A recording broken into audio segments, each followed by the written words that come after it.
नमस्कार दोस्तों, आपका स्वागत है हमारे चैनल ए रियल स्टोरी पर। दोस्तों, अगर आप देवों के देव महादेव के सच्चे भक्त हैं तो चैनल सब्सक्राइब जरूर करें।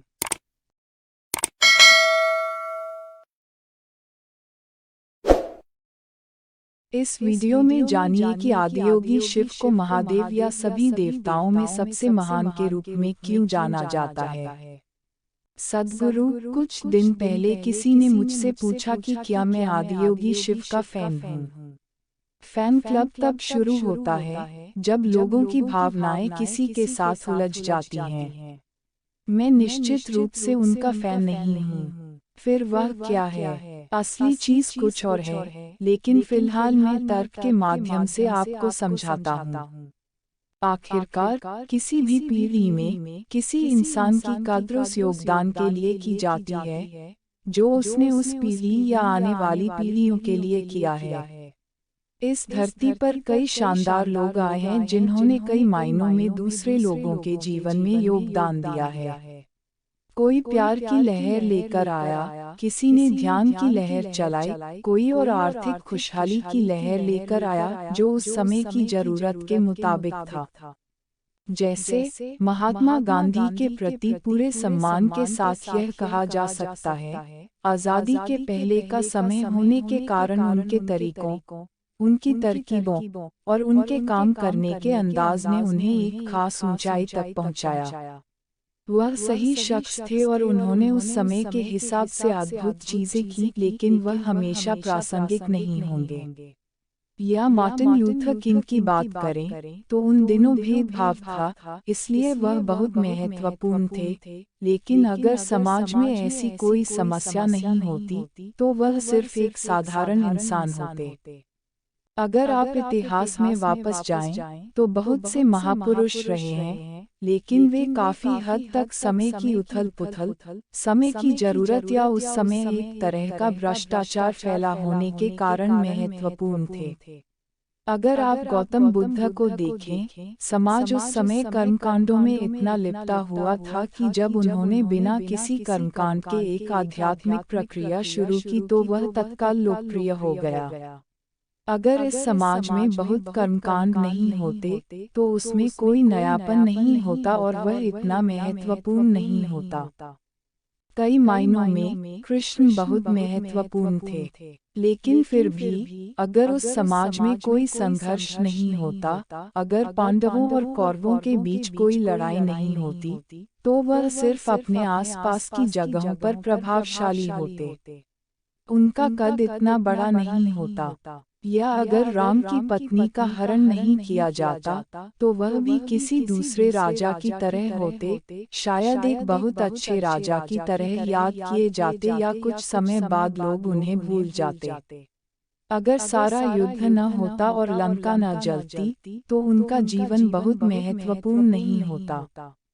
आदियोगी या शिव का महत्व यही है, ऐसी कोई घटना नहीं हुई, कोई युद्ध नहीं हुआ, कोई टकराव नहीं हुआ। उन्होंने युग की जरूरतों पर ध्यान नहीं दिया। उन्होंने मानव चेतनता को इस प्रकार से बढ़ाने के साधन और तरीके दिए कि वे हर युग में प्रासंगिक रहें। जब लोग भोजन, प्यार या शांति से वंचित हों और आप उनकी कमी को पूरा करते हैं, तो आप उस समय सबसे महत्वपूर्ण बन सकते हैं। लेकिन जब ऐसा कोई अभाव न हो तो एक इंसान के लिए सबसे महत्वपूर्ण आखिरकार यह है कि खुद को और ऊपर कैसे उठाएं या खुद को विकसित कैसे करें। हमने सिर्फ उन्हें महादेव की उपाधि दी क्योंकि उनके योगदान के पीछे की बुद्धि, दृष्टि और ज्ञान अद्भुत है। इससे कोई फर्क नहीं पड़ता कि आप कहाँ पैदा हुए, आप किस धर्म, जाति या वर्ग के हैं, आप पुरुष हैं या स्त्री, इन तरीकों का इस्तेमाल हमेशा किया जा सकता है।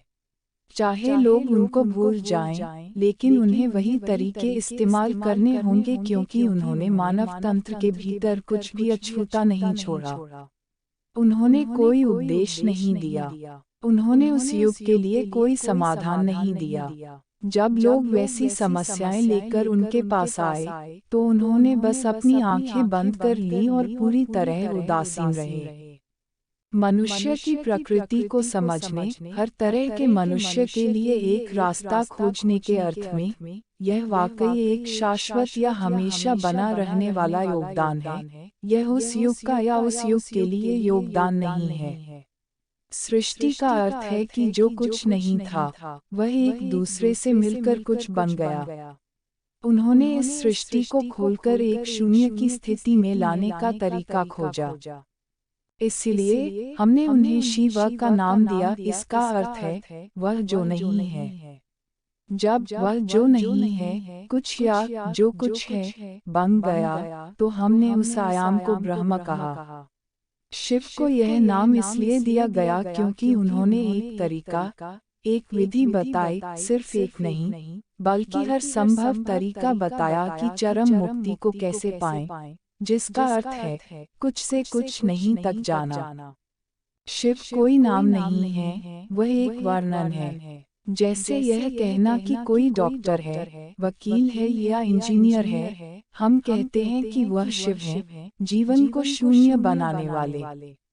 इसे जीवन के विनाशकर्ता के रूप में थोड़ा गलत समझ लिया गया, लेकिन एक तरह से वह सही है। बात सिर्फ यह है कि जब आप विनाशकर्ता शब्द का इस्तेमाल करते हैं, तो लोग उसे कुछ बुरा समझ लेते हैं।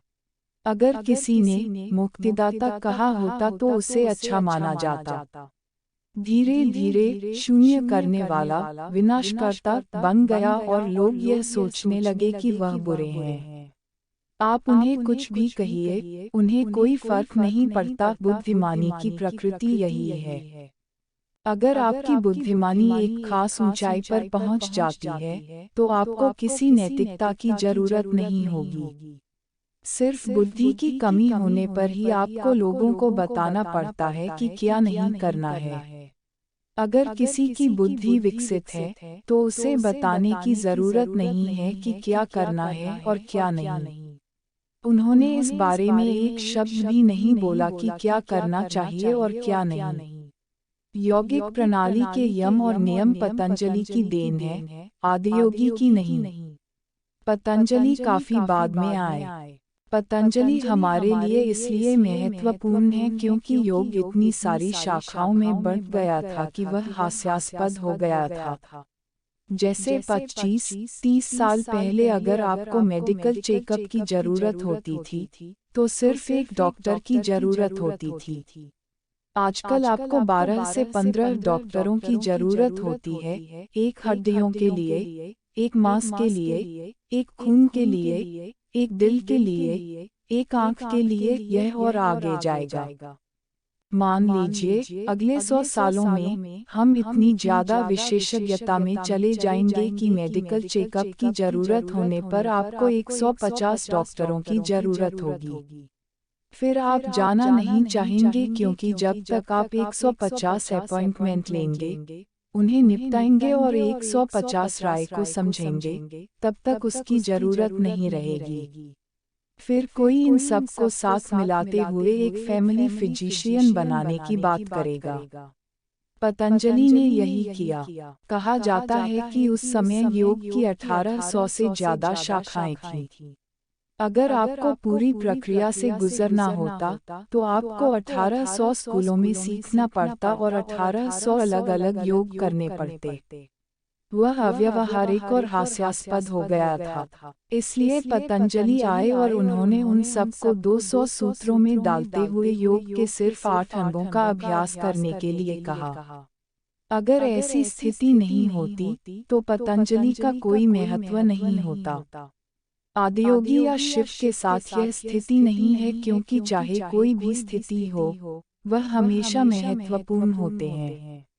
इसीलिए वह महादेव हैं। दोस्तों, आप जान गए कि आदियोगी महादेव को शिव क्यों कहते हैं? तो कमेंट बॉक्स में जरूर बताएं और वीडियो लाइक करना ना भूलें। अपने दोस्तों और रिश्तेदारों को शेयर जरूर करें। हर हर महादेव।